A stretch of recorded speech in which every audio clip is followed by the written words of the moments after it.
Welcome to Kaiser Watch with John Kaiser. I'm your host, Jim Goddard. John, what's coming up on the show today? Jim, we're going to talk about my concepts of story paths and milestone timelines, and do updates on Solitario and FPX Nickel, two KRO favorites. So what do you mean when you talk about story paths and milestone timelines? I made a decision during the past week to revive the story path and milestone timeline systems that I developed over the past decade, because I think we are heading into a major bull cycle for the resource juniors, and there is no way I can keep track of all the stories and timelines without some sort of shorthand that allows me to refresh my memory. Now, a major reason that the resource junior sector has lost its retail investor audience is that that fundamental success, which is what a resource junior is all about, involves a story that evolves over time and features milestones that show up as events in the form of news releases. And these milestone events tell us that a drill permit has been received, that a drill program has started, and they also report results from geochemical surveys, geophysical surveys, and drill hole assay. Sometimes the news is good, sometimes so-so, sometimes it's bad. And for any particular project, there can be 1 to 4 months between starting work on a project and getting these results. And when the projects become more advanced, then we're talking about resource estimates, economic studies such as PEAs, pre-feasibility studies, and feasibility studies, and eventually mine approval. That can stretch from 6 months to years. And the problem for investors is nothing really happens in between these milestones, because these milestones indicate a fundamental change in the company's story path toward success. Now, it used to be the case that between milestone events, stocks would go up, but that has changed in the past decade. One of the main drivers used to be metal price trending up. So if gold was trending up, everybody would get excited because they could see that the visualized outcome for a project keeps becoming more valuable as the price of gold rises, especially if it's rising faster than inflation is increasing the cost of production. And of course, that means that the grade can be lower, that you need to count something as a discovery.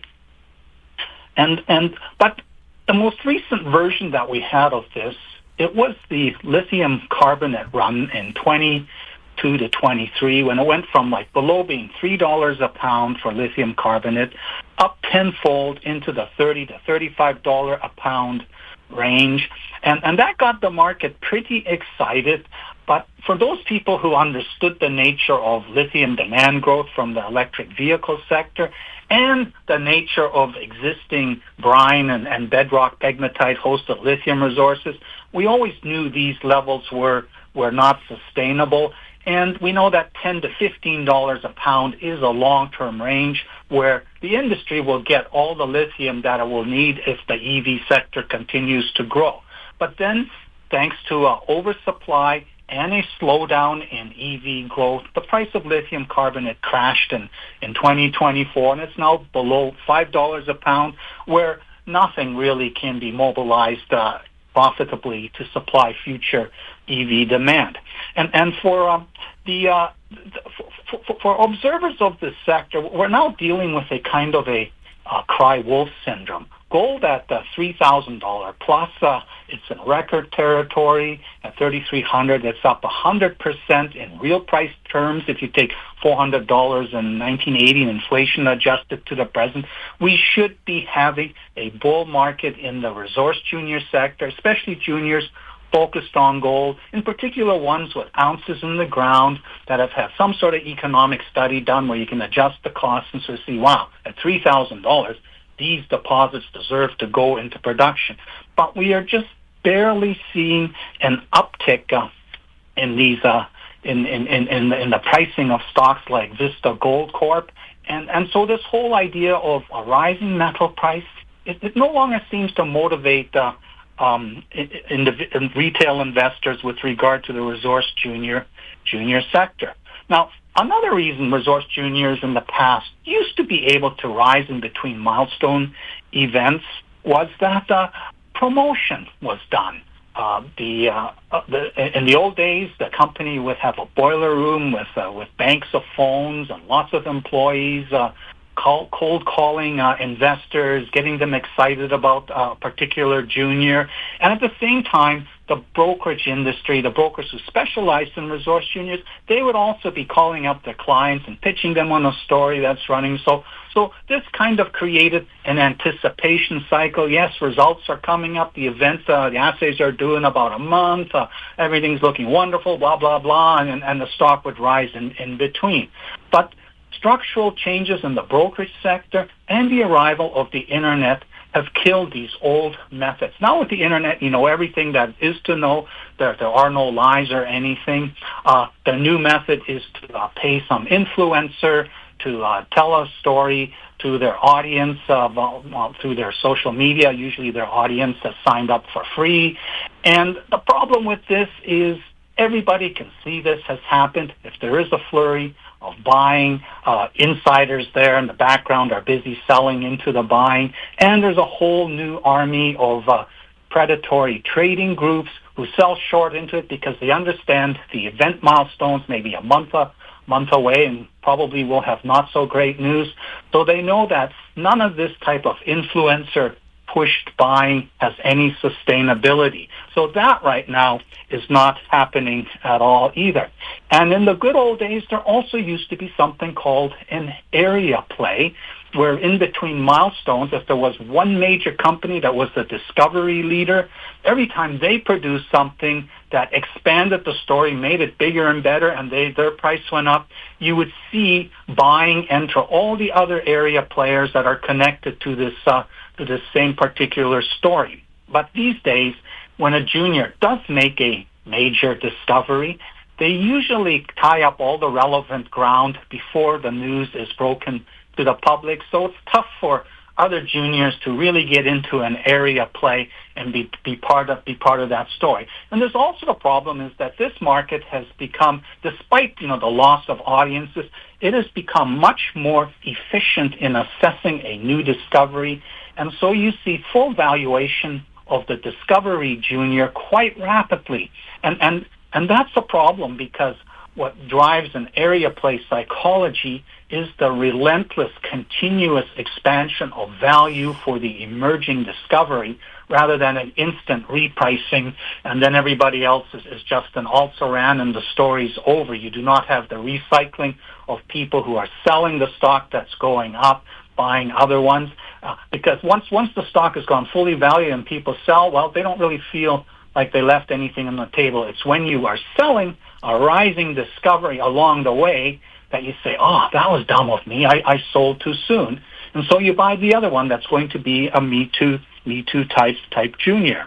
Now, all of this, these are characteristics of the resource juniors that have always been there. But the other big thing that has changed, which has kept the younger generations from becoming audiences to this sector, and which also has caused the boomer generation who used to follow and understand the resource juniors to lose interest. And that is that there are so many momentum-driven distractions out there where you do not need to know a thing in order to make money. And Bitcoin is the classic example. There is no fundamental story that you need to know anything about, other than like, okay, are they going to have another rule change? For example, this week there was news that the United States would allow fund managers to load pension plans with crypto-related products. In other words, opening up a new pool of capital to help push up the price of Bitcoin. So you had everybody front-running this rule change in Bitcoin. And then, of course, there's the Magnificent Seven, stocks like Tesla, which are trading at a valuation that has no relationship to the fundamentals of the company, especially fundamentals that have been damaged by Elon Musk's antics as the Doge master, shutting down everything and becoming a Trump pumper. So you just trade these things, and you don't need to know anything except what's in the headlines in the news, which has Taco Don chickened out again on some export threat that he has done and sends a stock this way and that way. You don't need to know anything about the fundamental story. So that makes the resource junior sector a very niche-like sector these days with a small audience. Now, I've got 24 companies in the favorites collection and 110 right now in the bottom fish collection. And in the 4 decades I've covered the junior resource sector, I have seen just about every variation of a story path to success that is possible. So when I first research a company, going through the history, go and read the PowerPoint presentation and everything that's available in the press releases, and then talk to manage, I'm able to sort of intuitively understand what the story path to success is. I'm also able to find out from management what they are doing differently from what others have done in the past. And that is key. In the case of a grassroots type story, they're actually looking for a deposit in an area nobody has really bothered to look. So I ask, well, what insights have you come up with that make you think that there's something to be found in this area that nobody has ever bothered with? But most projects have in the past 150 years seen past exploration, seen small-scale mining of some sort, and they're basically recycled. And because Kaiser Research is a platform that covers all the Canadian, Australian companies, and that includes all the people involved with it, I have the ability to assess which management groups are seriously focused on coming up with a fundamental success and which ones are simply flakes and fakes who are using the resource sector to drum up recycle some old story where they know they can get some assays and pump it to an audience and dump their stock. From my comments earlier, that doesn't even really work anymore. I'm kind of puzzled why all these little juniors keep listing on the CSE and the TSX Venture Exchange with these stories that don't have any obviously interesting story path to success, nor any strategies for success that I can see. Where do they think the audience is going to come from to whom they can pump the stock and unload their positions onto? But with my ability, these 150 companies that I've got, I've already sort of focused on the ones that I think are serious groups that have the will and the capacity to create a fundamental success. But, I write up the story, post a comment to my subscribers in Kaiser Research, as well as in the case of the favorites to the Kaiser Watch Substack audience, and people read it and say, oh yeah, that's very, very interesting. And then they maybe go and buy a stock because they like it and maybe end up accumulating 5 to 10 stocks. But it's like maybe 2-3 months before the next milestone event that might change the fundamentals. So they kind of stop paying attention to it. And then August arrives and it's time to start thinking, okay, assays should be due. Are they going to be good, bad, or indifferent? And then they say, but I don't even remember what the story was. So do they go back and read my comment that I published 3 months earlier? Well, not even I like to read an old comment. So this is a problem even for me, keeping track of these stories. And I'm not just keeping track of the 5 to 10 that I happen to own in my portfolio. I'm keeping track of 150 stories that I've, managed to figure out and write something about. So I've created a form of shorthand to keep track of these story paths. About 5 years ago, I created a template, a graphical template, which shows all the blocks within the different paths that a resource junior can take, from like grassroots to discovery to area play to major or minor district to the new technologies coming in, reviving it, changes in that, which makes something that was not worth developing in the past possibly developing today. I take this template and I actually trace the path that the company's story is taking And I also have a list of strategies for success. And this is like an innovative geochemical method, looking undercover, a new exploration model, all these different things. And as I talk to the companies, I figure out what are you doing differently.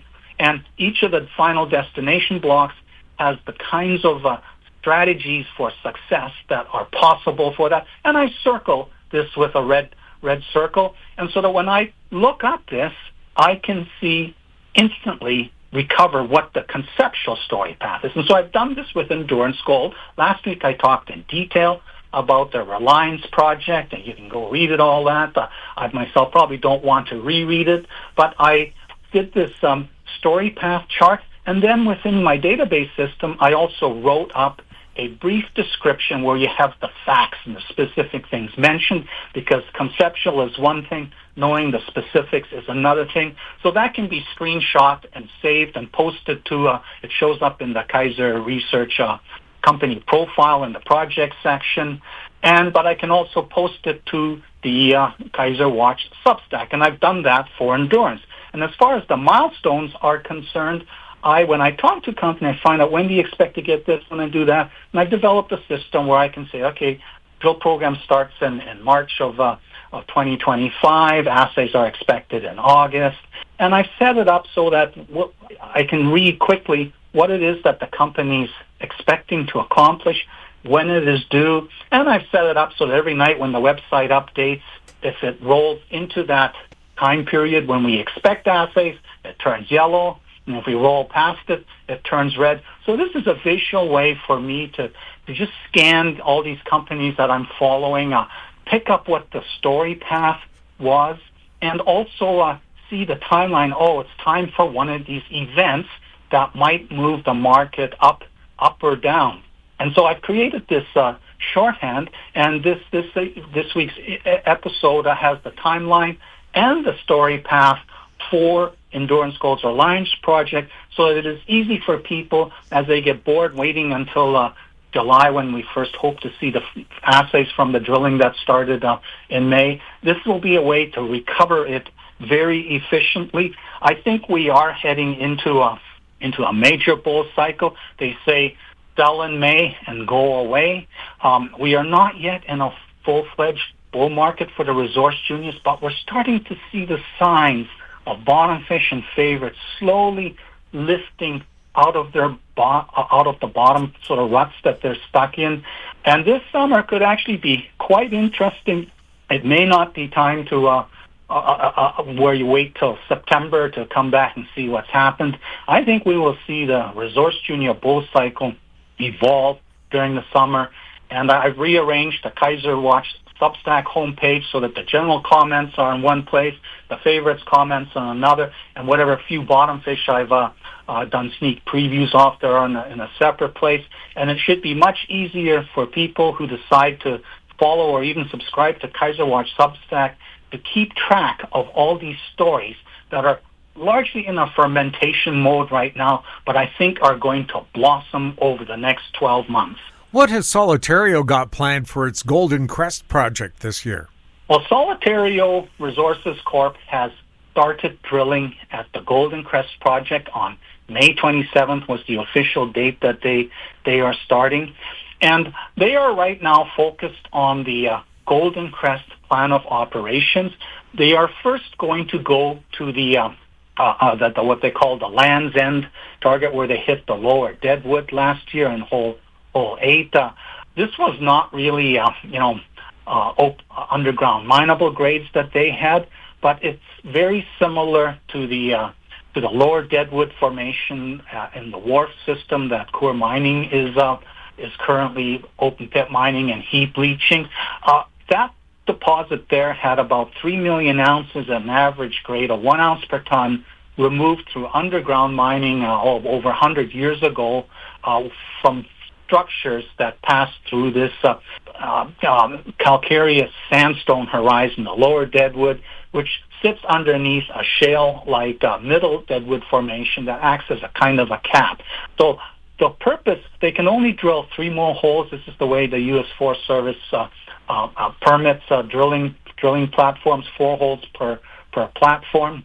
They will drill 3 more, and their goal will be to get through the lower Deadwood into the Precambrian basement. They didn't quite make it last year because broken rock really messed up the drill, and they had the highest grade and the lowest 2 meters of this hole. But the main hope is that with these 3 holes, they'll be able to intersect where there is a feeder structure that has higher grades that could become the basis for an underground mine. Now, this sits right in the middle of what they regard as a major crustal feature. It runs about 10-15 kilometers in a north-south direction. When this platform I lands end drilling is done, they're going to move the rig to the Red Quarry and the other one, the Ranger platforms that they have. They can drill 4 of those, and these are just slightly to the east of this crustal feature. And the hope there is that they will also intersect mineralized lower Deadwood, and if they can do that, that will turn that whole 10 to 15 kilometer trend into a target for future exploration. And when they are done with that, they will go to their buckboard flat platform N, where they hit that half meter of 11 grams per ton paleoplacer. This was a very big deal when they finally reported that earlier this year. Paleoplacer sits at the Precambrian basement underneath the younger Paleozoic sediments, and this would have been gold, similar to what happened at the Homestake mine that was eroded by the standard water erosion and spread out as a kind of fan-shaped delta away from the pinpoint source, which would have been a Homestake type deposit. So they hope with the 3 more holes they are allowed to drill there that they can somehow vector in on the basement source of this. And because this can only have come from a basement-hosted deposit that formed 1.8 billion years ago, it would have to be a Homestake-style banded iron formation. And this feeds into this whole idea that the Western Black Hills is going to turn out to be a mirror image of the Northern Black Hills, where Homestake yielded 60 million ounces, and Richmond Hill and the Wharf System, Gilt Edge have yielded another 25 million ounces. And this Golden Crest project, it is brand new. It is virgin. Last year they had the first round of drilling. But the second thing that the milestone that they're waiting for is the permit for the Ponderosa plan of operations. And that's been going on for a while. They initiated it more than a year ago. And the U.S. Forest Service, unfortunately, is fairly is still slow. All the chaos created by the Doge Masters raids on the various federal agencies has created a lot of paralysis. However, one of the good things, Chris Harrell said that after last year's exploration program, the U.S. Forest Service staff, they are no longer worried that they're going to end up being embarrassed. The company did a great job. It's a professional company. It knows how to clean up its sites. And so they're very happy that the drilling methods used and the cleanup methods used by Solitario are not going to create future problems. So he's optimistic that by August they will have this plan of operations approved. And in a recent corporate presentation they did in Zurich, they included some additional new graphics. One of them was a gravity graphic of the whole region, where they have this gray line tracing the gravity high, which forms a sort of arc. And they like this graphic because all the deposits in the North Black Hills area, they are either to the north or to the south of the trace of this gravity high. And what they added to this graphic was for the Golden Crest area, a sort of roughly a 5 by 10 kilometer pathfinder and golden soil anomaly to the west, which is the Golden Crest plan of covered by the Golden Crest plan of operations, and to the east there is a similar geochemical anomaly that is the Ponderosa anomaly, and they're quite optimistic that everything that took place in the northern Black Hills also took place in the southern, in the southwestern Black Hills. And they also included a graphic which shows that whole sequence of targets in the Ponderosa that they're going to drill, from Iris, Moonlight, Kaiser, Sleeping Beauty, Holland, Wildcat, and they included the drill platforms, and you can see that Kaiser clearly is a very, very powerful target, much more powerful than anything in the Golden Crest where they were drilling last year. And the platforms that they submitted for approval, they are all spaced in a way that if they do have something significant there, they will be able to keep drilling and drilling and drilling. The Ponderosa application was filed when they were just at the grassroots stage, and these are really scout drilling platforms. The Kaiser platform in the Ponderosa plan of operations, that's clearly potential for a monster discovery to be yielded later this year. And the key thing is we need to wait for that main key milestone approval of the Ponderosa. And if they get it, say, in August, they will put a second rig onto the project and start drilling this target there. Right now, the stock's tracking sideways because the market knows it will be August at the earliest before we have any new assays that tell us where this story is going. So again, this is a great stock to accumulate at these levels. And, I would be saying if you're a newcomer to the resource junior sector, there are only two stocks right now that you need to own. One is Solitario Resources Corp as a classic example of an exploration junior with a story that's in essence a grassroots story. It's a frontier story that has potential to have an absolutely monster success. And the other is Vista Gold Corp, which is a 20-year-old story, Mount Todd, a project that's been taken to feasibility and permitted status, which the market continues to treat as if a gold price below $2,000 is the long-term future. And there's one where the company doesn't even need to change anything anymore. All we need is for the market to wake up and say, $3,000 plus gold is the new long-term reality. So these two stocks, Solitario and Vista Gold, are opposite ends of the exploration development spectrum.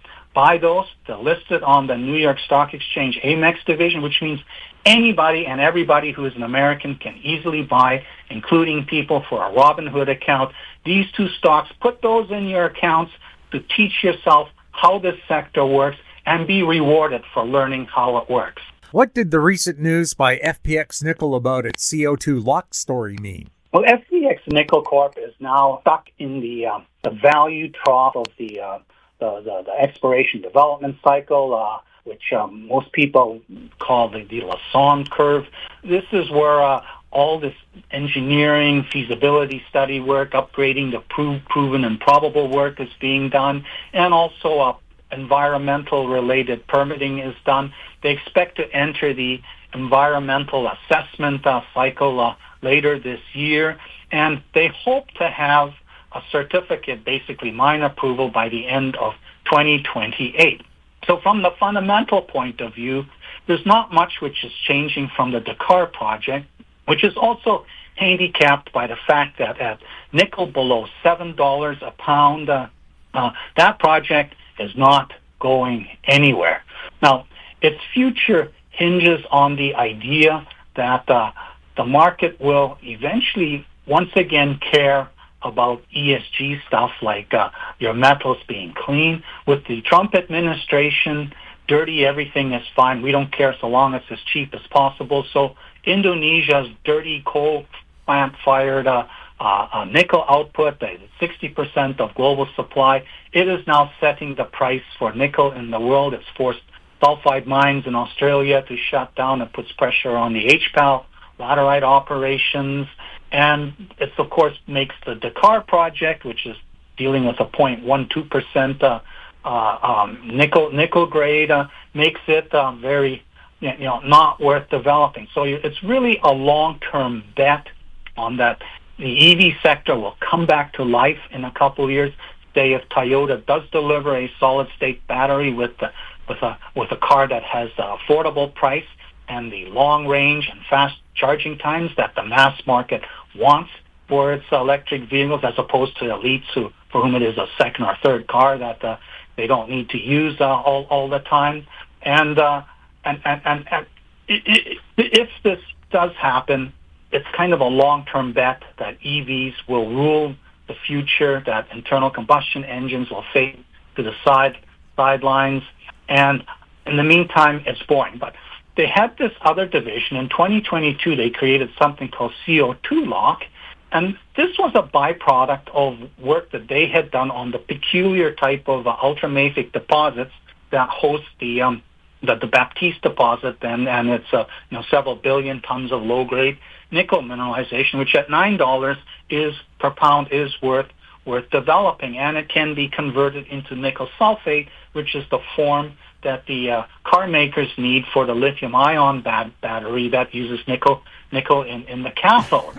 And this rock also has something called brucite in it, which is a magnesium mineral, which is really good at absorbing carbon dioxide and converting it into a carbonate mineral. It's kind of like a limestone, which is basically there forever. So the story was one of carbon capture and storage, where you sequester the carbon dioxide, and there are a number of CCS stories out there. One is where you capture it at the smokestack and pump it down into some cavity under the earth that's sealed, and then just permanently store it there and hope it never escapes. Another big story is this idea of enhanced rock weathering, where you take a rock like basalt, grind it up, and spread it on fields, and it undergoes a chemical reaction, creates these carbon ions that somehow get into the water system and flow out to sea, where their natural process is converted to a carbonate mineral that sinks to the bottom of the sea. Quite difficult to measure, but they are selling these types of carbon credits. And the third, of course, is this idea that if you drill holes into one of these deposits, and CO2 Lock did acquire the SAM project in Central British Columbia, which has no nickel to speak of, but they ended up using this to demonstrate that, yes, you drill holes, you pump this stuff into it, water into it, and the CO2 ends up being absorbed. However, the CO2 Lock, which raised $1.7 million in 2022 from third-party investors, some of which included insiders, they've had a tough time really raising money for this story. And the news that came out this week was that the FPX Nickel has gifted back 15.57 million shares in CO2 Lock, which reduces its 88% stake to 30%. And they just also finished raising another $1.7 million, which is in something called a SAFE financing, simple agreement for future equity. So a lot of people who have been hoping that somehow there might be a spin-out of this carbon sequestration story while we wait for the Dakar project to plod to its completion, their hopes were pretty much shattered by the reality check that FPX Nickel delivered on May 20th. So these SAFE financing, this $1.7 million that's been raised, this is after the new split of 70% between FPX Nickel and the new ones of the original investors. The $1.7 million that they have raised since then, it will be converted to equity when a direct equity financing is finally done. So this means, and it'll be done at a discount to that future financing. So that means FPX Nickel will ultimately end up with less than 10% of this, and so it really is now kind of a nothing burger for investors in FPX Nickel, and so that story is pretty much dead. And I asked Martin Turan, why did this story that sounded so interesting end up like this? And he said it's been really, really difficult to raise money for this type of story in the past couple of years, and of course distinctively turned worse with the arrival of the Trump administration, who dismisses climate change as a hoax and doesn't think there's anything that can be done about the temperature getting hot.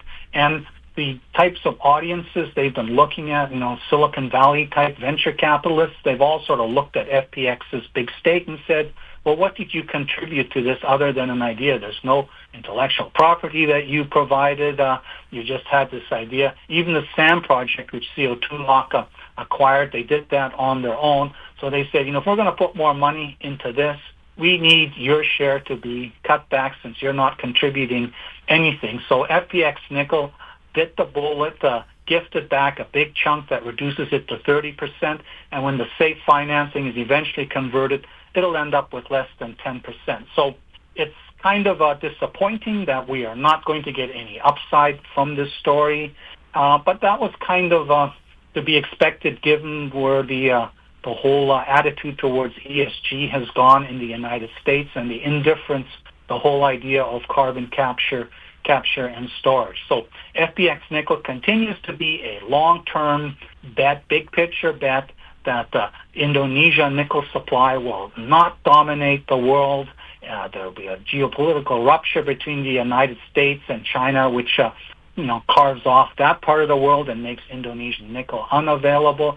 And there is the hope that in 4 years there is a different administration in the United States that once again cares about clean energy. And there's the fact that BYD, China's electric vehicle champion, it's eating Tesla's lunch. It's got a better car. It's got a cheaper car. It's going to be selling electrical vehicles to the global south and the non-American global west nations. And electric vehicles will be part of the future, and internal combustion engines will fade away. But this is not going to happen in the next 2 to 4 years. So you have to treat FPX Nickel as a long-term bet that the electrical vehicle phenomenon will be back and that there will be interest in a clean nickel source.